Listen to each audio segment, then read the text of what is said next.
আমি Unakoti district child protection ইউনিটের legal কাম provisionary officer.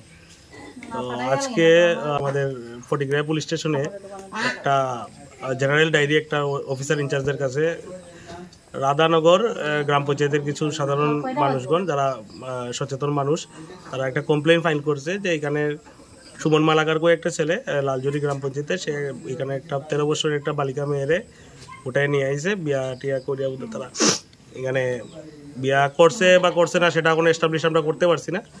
তো অ্যাকর্ডিংলি আমরা ফটিকরায়ের পুলিশ স্টেশনের পুলিশ স্টাফ, আমি এবং যারা অন্যরা যারা আছে সবাই মিলে আমরা আমরা ভিজিট করলাম এই বাড়িতে। তো বাড়িতে আইয়া দেখলাম যে ছেলে মেয়ে কেউই বাড়িতে নাই।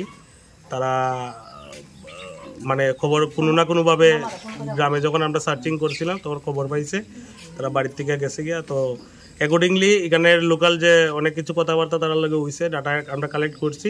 অ্যাকর্ডিংলি এই গ্রামের মাননীয় প্রধান সাহেব তাইনে আমরা আশ্বাস দিয়েছে যে কালকের মধ্যে তাইনে মেয়ে ছেলেরা আমাদের কাছে প্রডিউস করবো। এর দূরই বাকি যদি না হয় তাহলে বাকি আমরা যা লিগেল যা প্রসিডিংস আছে সবগুলো আমরা ফলো করবো।